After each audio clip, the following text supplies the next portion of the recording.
بسم اللہ الرحمن الرحیم۔ ناظرین محترم، السلام علیکم ورحمۃ اللہ وبرکاتہ۔ فہیم احمد صابری آپ سے مخاطب ہے۔ ناظرین محترم، آج میں آپ کو ایک اور شخصیت سے متعارف کرنا چاہ رہا ہوں۔ یہ شخصیت ہمارے علم و ادب کے اندر ایک بلند مقام کی حامل شخصیت ہے۔ یہ شاعر ہیں اور انہوں نے اپنی ذاتی محنت، استعداد اور قابلیت سے ایک اردو زبان و ادب کے اندر ایک بہت بلند مقام حاصل کیا۔ جس شاعر کے بارے میں آج میں آپ کو بتانا چاہ رہا ہوں، اس شاعر کا نام ہے احسان دانش۔ احسان دانش اردو کے مزدور شاعر کہلائے جاتے ہیں۔ جب بھی احسان دانش کا نام آتا ہے تو یہی کہا جاتا ہے کہ احسان دانش اردو کے مزدور شاعر ہیں۔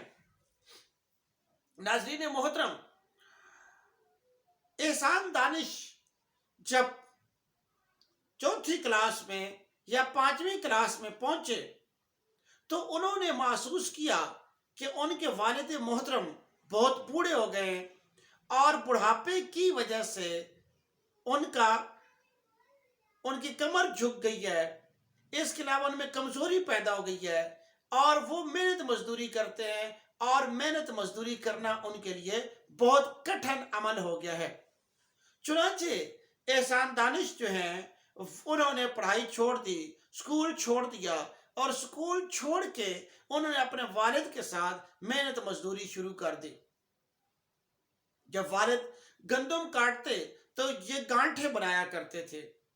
جب والد نہر کے اندر کھدائی کرتے، یہ کھدائی کرنا شروع ہو جاتے اور ان کے جو والد ہیں وہ مٹی بار پھینکتے۔ کبھی ایسا بھی ہوتا کہ یہ اپنے والد کو رخصت پر بھیج دیتے، مراد ہے کہ انہیں یہ کہتے کہ آپ آج نہ آئیں، اور یہ نہر کے اندر کھدائی کرتے اور کوئی اور مزدور مٹی کو باہر پھینک دیا کرتا تھا۔ احسان دانش بطور بیلدار محکمہ نہر میں خدمات انجام دیتے رہے۔ نہر کے کنارے یہ بیج لگایا کرتے، درخت اگاتے، درختوں کو گوڈی کرتے، انہیں پانی لگاتے، لیکن کوئی نہ کوئی کتاب بھی ان کے ساتھ ہوا کرتی تھی۔ یہ مطالعہ کے بے حد شوقین تھے۔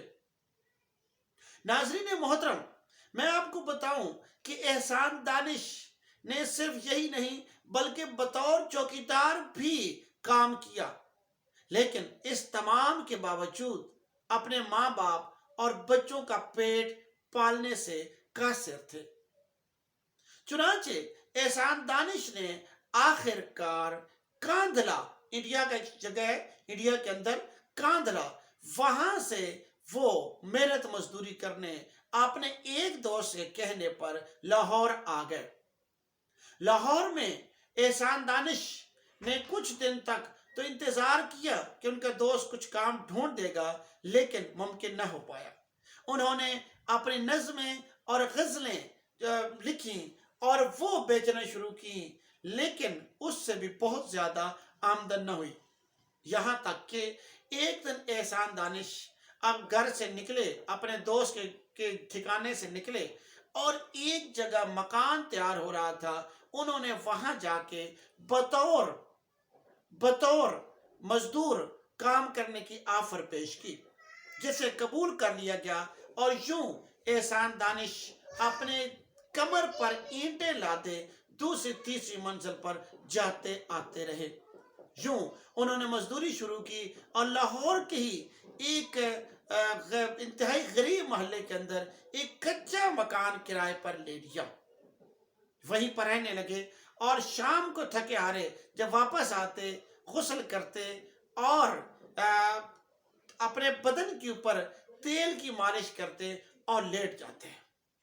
احسان دانش اس کے علاوہ ایک کارخانے میں لوہا کوٹتے، لوہے کا کام کرتے۔ یہی نہیں، ایک کنویں پر 2 لوگ کام کیا کرتے تھے اور پانی نکالتے تھے۔ ایک دن وہ چھٹی پر تھے اور احسان دانش نے وہ مالک کو کہا کہ اگر وہ چاہے تو احسان دانش کو بطور مزدور وہاں رکھ لے، وہ 2 کا کام اکیلے کریں گے۔ احسان دانش نے وہاں دو بندوں کی مزدوری لی، اکیلے کام کرتے رہے۔ تاہم میں آپ کو انٹرسٹنگ بات یہ بتاؤں کہ اس تمام کے باوجود انہوں نے کبھی بھی مطالعہ نہیں چھوڑا، یہاں تک کہ وہ شعر کہنا شروع ہو گئے اور ایک عظیم شاعر بنے۔